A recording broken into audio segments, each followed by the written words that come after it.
Good morning. This is the Colorado Energy and Carbon Management Commission. It is Wednesday, November 5th, 9 a.m., and we have a business agenda this morning. We will start with the roll call. Thank you, Commissioner Ackerman, Commissioner Cross, Commissioner Mesner, Here. Commissioner Oath, Commissioner Ray, Here. Commissioner Robbins. Here. Mr. Chair, you have four commissioners present. Great. And the rest are excused.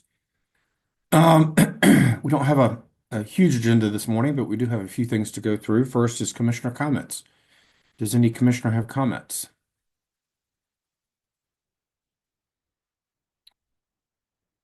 Seeing none, we move to general public comment. Uh, Mr. Thomas, one person signed up for public comment, Karen Artel.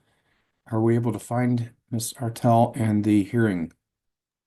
Yes, we've elevated Karen now. So, Ms. Artel, you can begin speaking when you're ready. Okay, thank you. Good morning. My name is Karen Artel. 2 weeks ago, I communicated via email with a few state legislators regarding the Produced Water Consortium recommendations. If the ban on locating centralized produced water treatment facilities in the communities is removed. One of the legislators responded that they spoke with a legislative liaison the day before and noted the consortium vote was unanimous on the issue and that the consortium EJ representative also voted in support of the proposal. The legislator later wrote that they couldn't remember if consensus or unanimous was used. Are the consortium's recommendations being presented to legislators as a unanimous vote or as a consensus on the recommendations? I think that there's a difference. My edited response to the legislators follows. Director Dalton said and stressed during her presentation that the consortium's outcome was consensus-based. This is different from saying a vote was taken and the vote was unanimous. Consensus is when a group reaches a decision through general agreement, even if they don't fully agree with every part. A unanimous vote is a stricter outcome where every single person in the group fully supports and agrees with the decision. Also, there are environmental and environmental justice groups that were not part of the consortium. I'm interested in those organizations like Green Latinos, thoughts and advocacy on the issue of lifting the location ban. Some have noted that the EnviroScreen maps will keep changing, making it difficult to use the maps in deciding the locations of these facilities. The maps are based on data about humans who don't stay in one place their whole lives and on larger economic issues that most of us have very little control over. What's good about the maps is they are based on data from numerous trustworthy sources. Compare this data to industry self-collected and submitted data, how do we know it's correct? In contrast to EnviroScreen, the ECMC has a data problem. Commissioner Cross now leads a data group which was convened after a PSR report was released, noting the industry was failing to submit fracking chemicals to ECMC as requested, not to mention the falsified remediation data that had been submitted to the ECMC going back to 2021. I do, though, appreciate the ECMC taking steps to address the data issues. I'm concerned about how the consortium recommendations are presented to legislators in the effort to remove the location ban in DI communities. That environmental and environmental justice groups not part of the consortium should be consulted, that the careful work done and data used to develop the EnviroScreen maps be appreciated, and that the most protective solution for DI communities be arrived at. Thank you. Thank you, Ms. Artel. Thank you for taking time and being with us and presenting your position this morning. We will take those comments under advisement. The Commission's received the Produced Water Consortium report and is considering next steps and whatever that may be. No decisions have been arrived at. We now turn to the consent agenda. Does folks have questions on consent? Seeing none, do we have a motion to approve consent? So moved. Second. Motion and a second. Further discussion? Seeing none, all those in favor signify by saying aye. Aye. Aye. Any opposed? The motion carries. We now have a presentation. The Martinez Irwin presentation, 2025-2026 additional activities for the Colorado ongoing basins emissions study. I believe we've got Professor Hodchar. Yes, good morning. Are you guys ready for me? We are. Okay, let me share my screen. Does that look good? Yep. All right. Thanks so much for giving us time this morning to present to the commission. So this will be a request for Martinez-Irwin funding for what we're calling COBE 2, which is an addition or extension to the Colorado Ongoing Basin Emissions Project, or COBE project, that ran from 2024 to June of 2025 this year. And I have on this first slide the first COBE team. And if this project were to be funded, COBE 2 were to be funded, the majority of people on this slide would be able to continue working on this project. So just a quick background, if you're not very familiar with the Methane Emissions Technology Evaluation Center out of the Colorado State University, we have three rather major initiatives that we work on. So one is that we have a METEC test and experimental facility. The photos are fairly small, but this top photo over here is a picture. Part of that facility is essentially set up to be look like a few different production well pads in Colorado. We don't actually extract oil and gas, but we instead pump compressed natural gas to the pieces of equipment to locations that we know emissions can occur, so people can come on site and test their methods and their solutions for leak detection. Another thing we do is we go out to the field and make measurements on operating facilities, right? METEC can only represent a subset of actual facilities out there. So we like to also be able to understand what's happening in the field. And then the third thing, which I lead in the group, is emission simulation or modeling. In other words, we can't measure all the emissions coming out of oil and gas everywhere all the time. So you measure some sort of subset and you figure out how to scale them up. And that was what COBE was doing. So I'll spend a little bit of time walking us through what COBE did so you can understand what was accomplished and then what can be accomplished with the COBE 2 project. So project background. So this project was intended first and foremost for the 2026 intensity default factors for the greenhouse gas intensity verification rule. So the intensity rule default factor is applied to upstream only. And the simplest way of thinking about it is the operator reported inventory, which is ONGER, plus quote, what's missing divided by ONGER. So it's a ratio. And that's what's missing are unreported emissions that we have, to the best of our abilities, attempted to capture via wide-scale aerial campaigns and then scaling up through modeling. So we worked with 3 different aerial companies through this project: Bridger Photonics, GHGSat, and InsightM. And we also worked with the operators themselves. So METEC tends to run these large projects, and we tend to always follow the same formula where we offer participation to all operators based in the region, or in this case, the state. From the beginning, we keep that participation door open. You can join later on if you're not sure at the beginning. And then regardless of participation, we always anonymize facility and company-specific data before publishing it to any public outwards facing regions. So this map is showing all of the facilities that were scanned. It's a little hard to tell what's going on because there's some overlap in the different aerial companies, but essentially the white circles are ONGER facilities that were not scanned, and anything that was colored was scanned at least once, sometimes multiple times. And then we reported a couple different, our intensity factors, our recommended intensity factors were reported in a few different ways by state, by basin. So we did the Denver-Julesburg Basin, which is this purple blob, really the active part of the Denver-Julesburg Basin, the Piceance Basin, which is the gray over here, and then anything not within the shaded regions was lumped into an other region.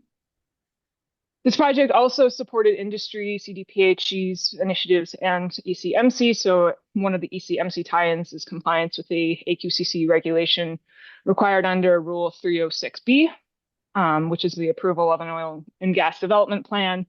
The GHG intensity factors required for implementation of both this ECMC regulation and the CDPHE regulation that this is responding to. Operators clearly seem to find this project valuable. Participating operators owned about 77% of the reporting assets.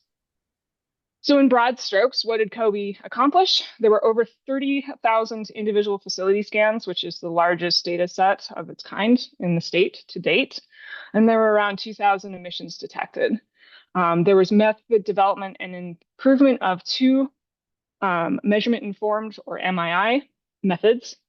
So the METEC, we run individual MII development for every single facility, and then we can aggregate that to facility type or basin or state. And then MINES works on a different method, which reports average facility level emissions by facility type, basin, and state. So just very briefly, what did the project look like? We worked with the aerial companies to do flight planning. We did not pre-inform any of the operators when we would be surveying their sites. We received the data, we sorted to individual facilities and operators, and we handed the data to participating operators, not to not participating operators. So each operator got their own data in order to sort through, understand what emissions were being detected, and respond back to us with event data. That was really important for the METEC process because our measurement informed inventory process tries to model down to the equipment level type and the failure type when possible. So understanding the causes of emissions helps us with improving that model. Then we create our scaling models. So we have the METEC model and the MINES model, and I'll give you just very quickly kind of what the results look from both of those.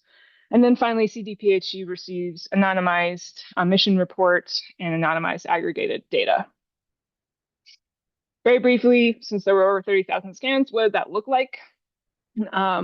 Just as a background piece of information, we also reported by facility type or classification. So we're calling these prototypical sites. And it was a flow chart that we were able to develop using what's reported into OnGER, simple equipment flow chart, gas lifts, tanks, flares, VRUs, etc. And we came up with these 4 prototypical sites at the bottom. A couple of them were collapsed. There were originally 6, and then we collapsed a couple down. And then this is a pretty busy slide. It's showing scan statistics, facility level data by aerial company, and then count of detections by aerial company.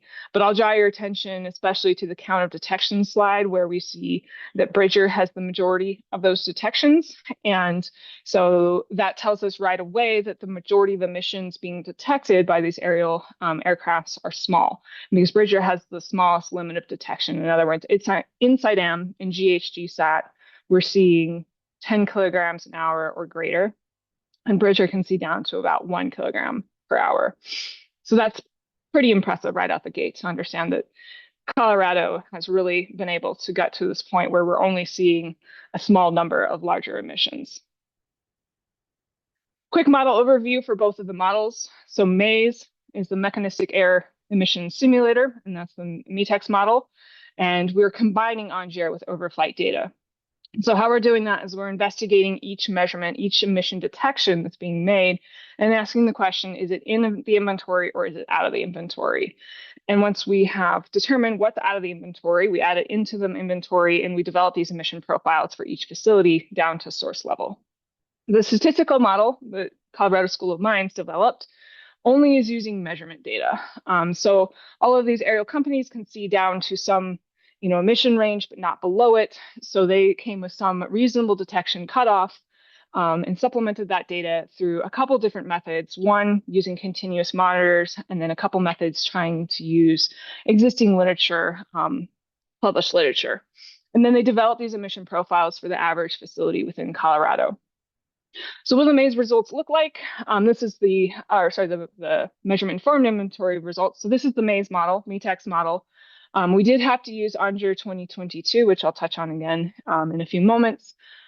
These are still preliminary results, but essentially what we're looking at is each bar cluster represents one of those segregations. So all basins, DJ Basin, Piance, or one of the facility types. The rightmost bar is OnGER. The middle bar is us matching our model to OnGER. And then the leftmost bar is our measurement informed inventory. In other words, adding in those emissions into our model. And we can see that, for example, in all basins, separators and tanks and separators, fugitives and compressors are the largest bars. So this model is fairly informative to the operators in terms of what are the dominant emission sources, also to any other stakeholder. We can also take this picture and we can switch it into emission sizes, which is useful when comparing to the mines model, and also useful for considering, okay, what types of emissions are happening. So lightest blue is 0 to 5 kilograms per hour, medium is 5 to 100, and the darkest blue is above 100 kilograms per hour. And you can see that just as that Bridger data had indicated, the majority of emissions in Colorado are coming actually from emissions that are 5 kilograms per hour or less. So now we can switch over to what the mines model developed. So the mines model, they have 3 different methods for determining that below 5 kilogram per hour. So the top 2 bars on the colored bars are always going to be the same, but the smallest, the less than 5 kilograms per hour, is going to be different. So the blue is using continuous monitors. The orange is using a paper by Williams et al. And I apologize, the years aren't on the slide and I don't actually recall the years, but we can look it up and get back to you if it's a question. And then there's a paper by Sherman et al. In the purple that they used. And then the gray is comparing to Anger, and the ratios are listed out here. So I don't expect you to memorize the numbers between what Mays was showing and what METEC was showing and what Mines is showing. So let's do a side-by-side figure. And we see that the ratios are actually fairly different between the 2 models. And I think that's one of the largest motivations for this COBE 2 project, is that this is actually the first time in which 2 measurement-informed inventories took the same data set and developed measurement-informed inventories and said, these models do not agree. Why do they not agree? And I think this is actually really exciting. So I'm calling this method reconciliation. Again, here's the same data being shown in a different way. Mines came up with ratios that were in the 3-ish to 4-ish range, and METEC came up with ratios that are in kind of the 1-ish to 2-ish range, right? And that's a large difference. So we're actively working with CDPHE on communicating, hey, what are we doing to understand these differences? How can we help them? Because obviously they have to decide how they're going to report the intensity factors, and we're giving them 2 fairly different numbers. Very, very briefly, I'm not going to read the whole slide. This is a very busy slide, but we've already dug a little bit into this, why there's these discrepancies. One is that the operator inventory is not necessarily the on-the-ground reality. I already mentioned we had to use ANJR 2022 when we're comparing to 2024 measurements. So there's going to be discrepancy there. Additionally, ANJR doesn't necessarily require that all equipment be reported. And that below 5 kilogram per hour emissions is going to be a really interesting thing to dig into a lot more. This slide mentions just the Colorado School of Mines, their continuous monitoring efforts, and they did use only a very small subset of continuous monitors. So that could be a skewed data set that they used for that. And it was the largest predicted of that below 5 kilograms per hour. If you look back at their figure that shows all of the 3 methods, right? The other 2 from literature show a much smaller contribution to the 5 kilograms per hour. Similarly, Mays is somewhat making the assumption that ANJR is correctly reporting all small emissions. So if we get an emission detection and it's within the ANJR range, we say, well, it's already likely in the inventory, so we're not going to add it to the inventory. That's probably underestimating some of the contribution of small emissions, because it's quite likely that not all small emissions are being reported to ANJR. So this brings us to COBE 2 and what we're proposing to do here. So as submitted, the major objectives were to analyze and update model results for the CDPHE, ideally using ANJR 2024. Develop recommendations for the 2027 intensity factors using a similar but not identical process to what we've already done.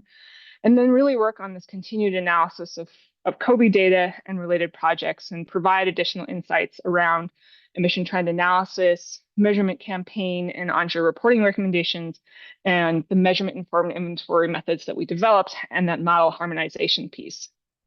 I'd like to update this a little because I was perhaps a little optimistic in my timelines on how quickly this would move. I always am. It's one of my faults. So the first one, it's ongoing, right? We're not going to have a contract in hand, no matter what happens, to be able to have this Kobe 2 fund work for helping CDPHE with any updates to our original Kobe report. So we've just been doing that in good faith.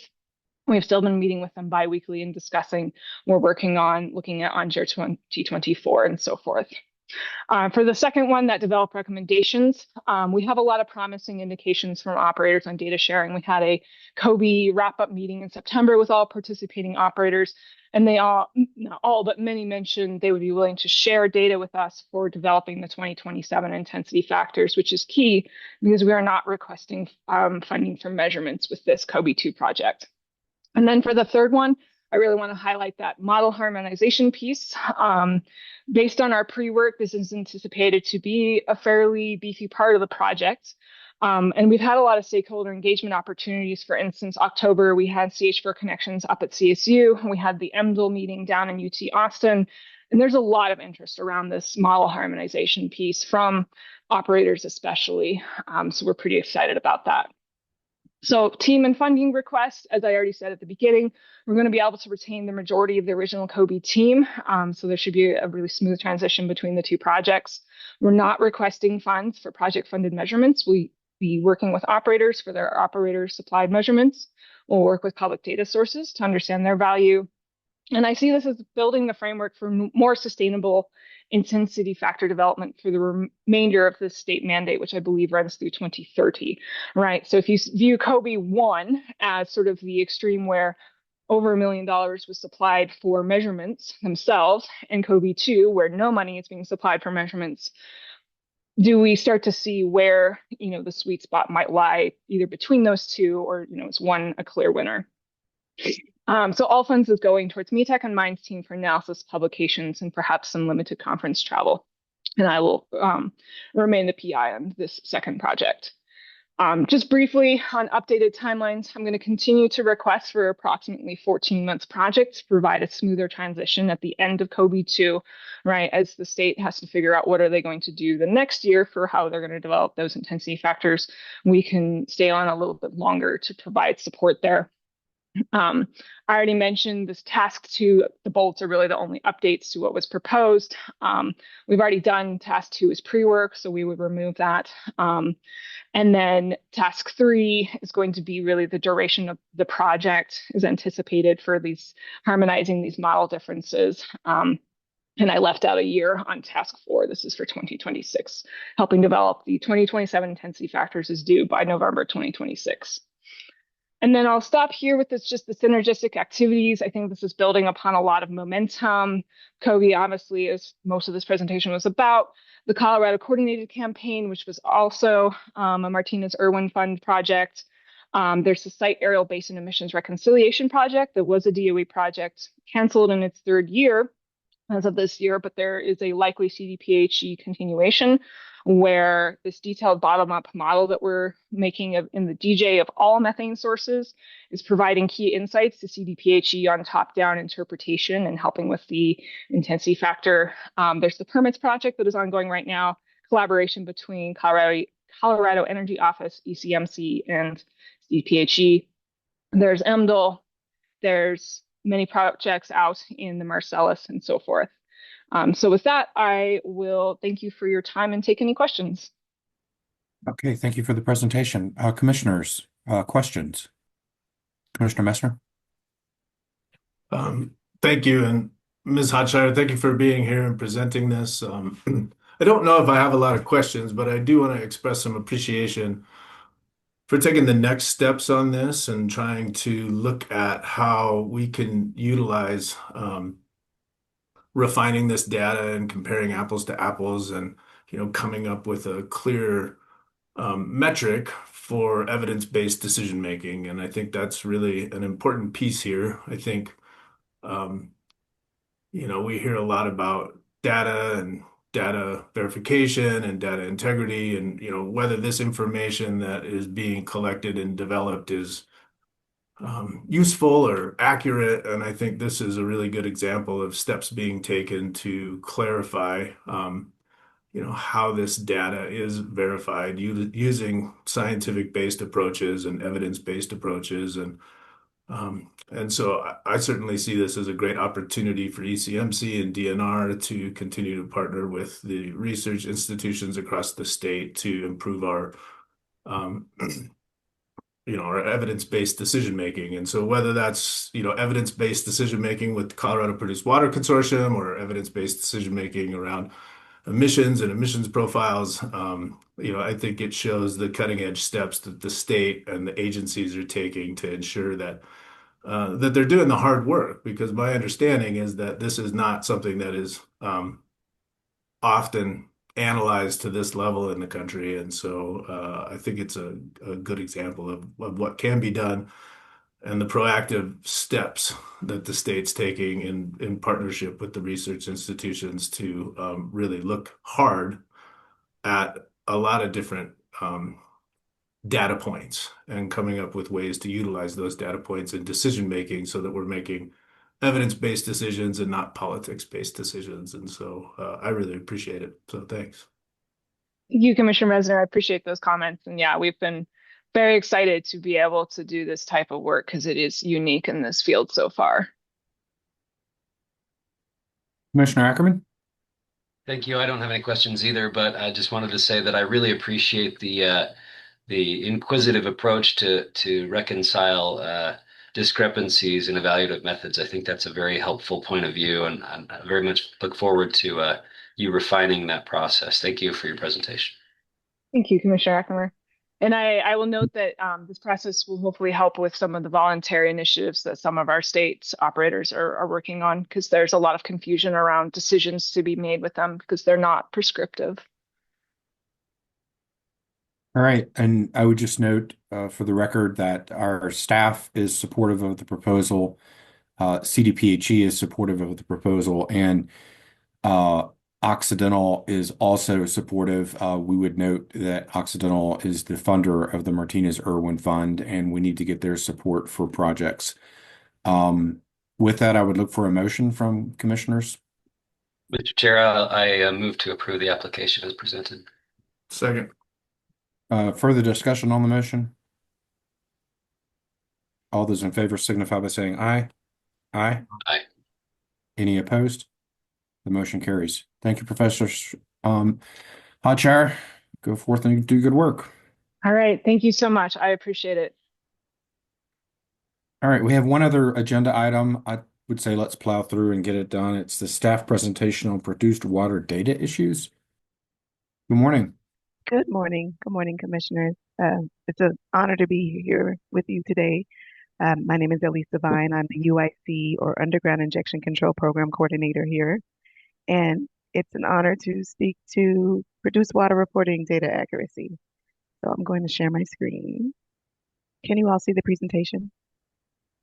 Yes. Okay, perfect. So I just want to start by saying I don't review or approve monthly production reports, but the information in the reports is beneficial to engineering staff. So in the UIC world, I frequently use the information on the Form 7 monthly report to ensure that UIC operators remain within their permitted injection volume and pressure limits. And I also use information on another form that we actually do review and approve called the Form 26 Source of Produced Water Report, which operators submit to report any producing wells that may provide produced water for disposal at their facilities. I find that the Form 7 reporting changes associated with produced water recycling and reuse present a wonderful opportunity to learn more about where the water is being transported on a monthly basis. And not only that, it allows us to have more information about the volumes being transported and injected, which helps us gain a better understanding of the relationships between producing wells and UIC wells. Since September 2023, as you know, operators have been required to submit the following volumes on a monthly basis. So they're reporting fresh water used downhole, recycled and reused produced water downhole, if the water is produced from the well and removed for disposal, or produced and recycled on location or off of the location. These are all of the things that are now required of operators on a monthly basis. Operators are also required to provide the disposal method, and that can include Class 1 or Class 2 commercial wells, commercial disposal wells, and those are those non-commercial facilities owned by that same operator, and they may include water floods or UIC disposal as centralized EMP waste management facilities. You can also have a disposal method of discharge into surface waters in accordance with a CDPHE permit. On-site pits are used, and also commercial waste disposal facilities without underground injection can be disposal methods. Finally, operators must report the disposal location, and that is what I'll be focusing my discussion on today. So circling back to my role, as a part of my routine and monitoring for compliance, I decided to modify my approach and compare the information on the Form 7 produced water report with the information on the Form 26. And I did that to basically ensure timely reporting of the sources of produced water.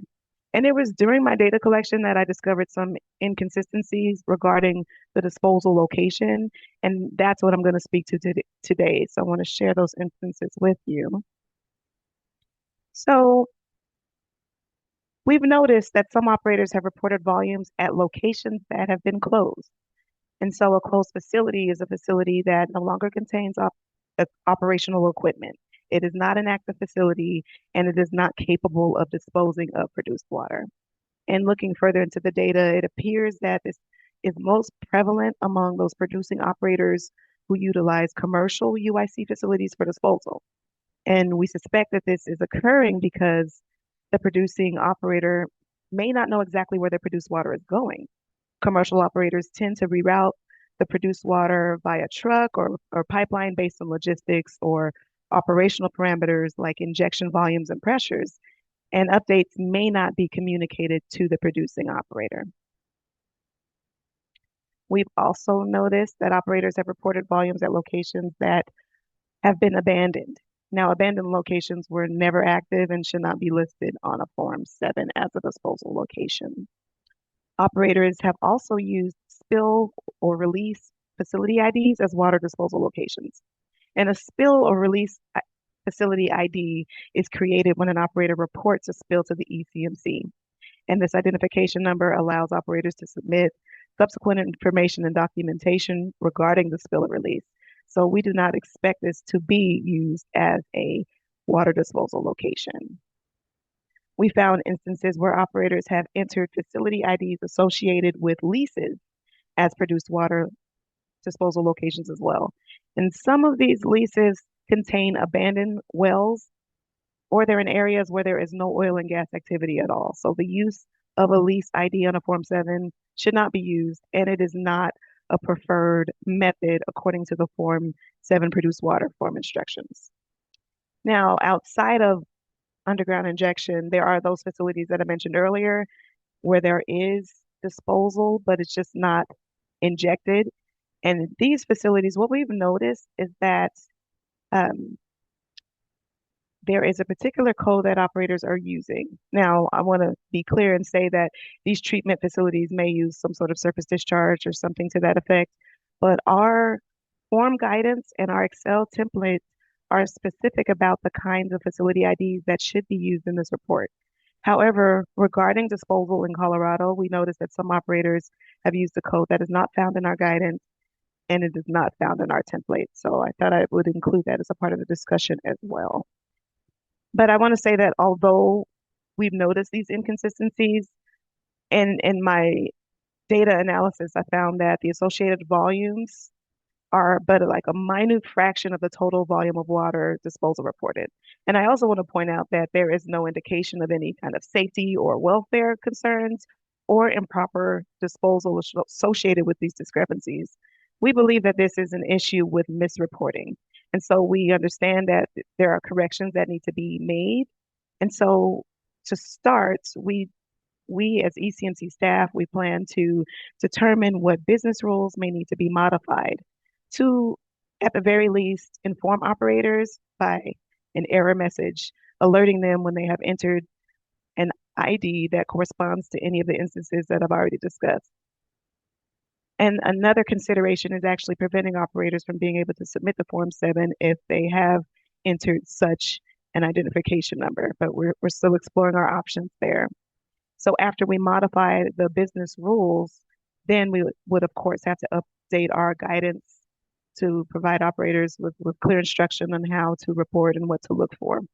And once these actions have taken place, ECMC staff does intend to contact operators about the inconsistencies that we found and encourage them to submit corrections for the existing data that is in our system. And failure to comply with that may result in enforcement action. So we believe by implementing these actions through error prevention and retroactive corrections that we would help increase data accuracy and ensure accuracy moving forward and further support the produced water efforts. So that is all I have. Are there any questions this morning? Thank you for the presentation. Very informative information. Commissioners, questions for Ms. Devine? Commissioner Messner?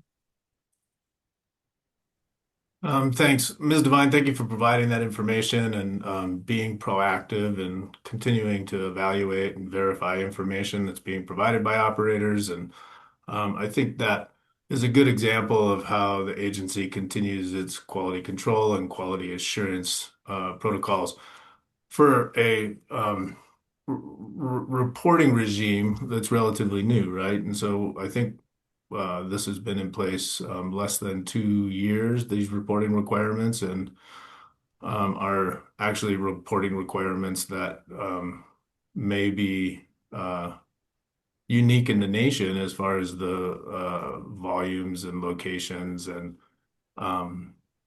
transportation mechanisms and emissions from those transportation mechanisms. And so this is not easy stuff to do. And appreciate you continuing to refine and improve the processes to make sure that operators understand the expectations and are complying with the expectations that are required as part of these rules. And so I think this is a good example of quality control and quality assurance working, right? And so appreciate you providing that information to us and to the world in a very transparent way. So thanks. Good comments. Other questions, comments? All right, we will let you get back to work. Thanks so much for reporting to us this morning. Thank you. Have a good day. All right, commissioners, I led off with the fact that we didn't have a huge agenda today. We did not. We are now done with that agenda. We do not, I don't believe we have a hearing next week. So we'll get back together the following week. With that, I would move to adjourn. We have a second. Second. Motion and a second. All those in favor signify by saying aye. Aye. Aye. Any opposed? We'll see you soon. Thanks, everybody.